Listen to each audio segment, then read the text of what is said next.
If you are new to this channel, I am Dr. Anisur Rahman and you are watching Business Managerpedia. Consider subscribing to get our latest videos.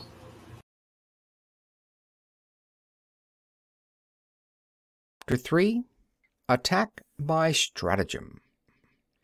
Sun Tzu said, "In the practical art of war, the best thing of all is to take the enemy's country whole and intact.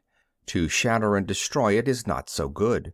So, too, it is better to recapture an army entire than to destroy it, to capture a regiment, a detachment, or a company entire than to destroy them."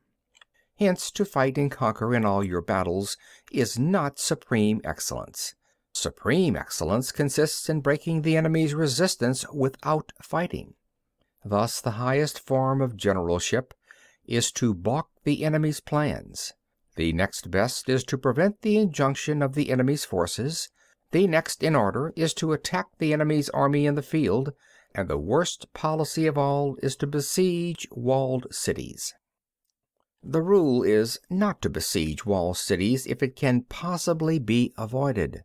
The preparation of mantlets, movable shelters, and various implements of war will take up 3 whole months, and the piling up of mounds over against the wall will take 3 months more.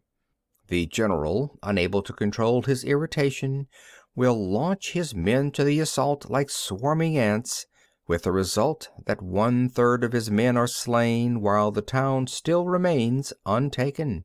Such are the disastrous effects of a siege.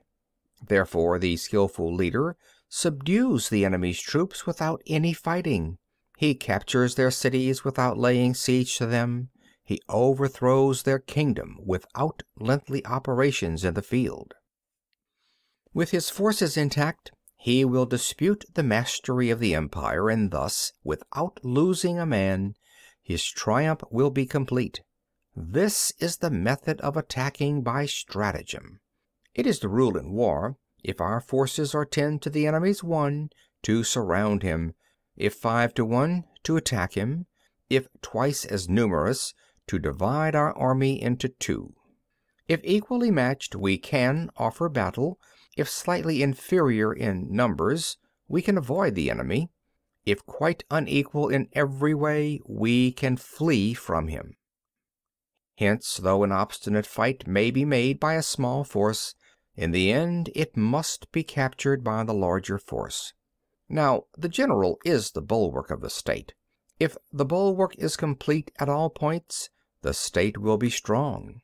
If the bulwark is defective, the state will be weak. There are 3 ways in which a ruler can bring misfortune upon his army. 1. By commanding the army to advance or to retreat, being ignorant of the fact that it cannot obey. This is called hobbling the army. 2.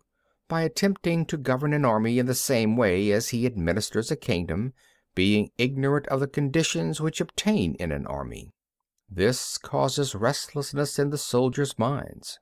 3. By employing the officers of his army without discrimination, through ignorance of the military principle of adaptation to circumstances. This shakes the confidence of the soldiers.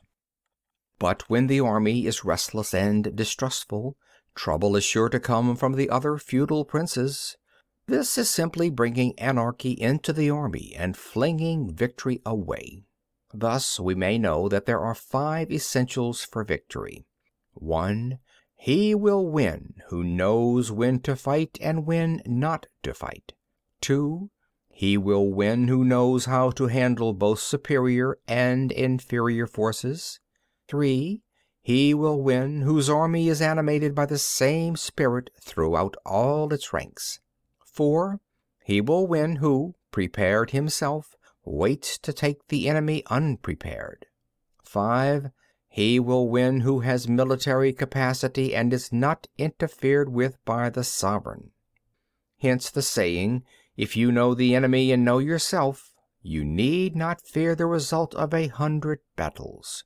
If you know yourself but not the enemy, for every victory gained you will also suffer a defeat. If you know neither the enemy nor yourself, you will succumb in every battle. End of chapter 3.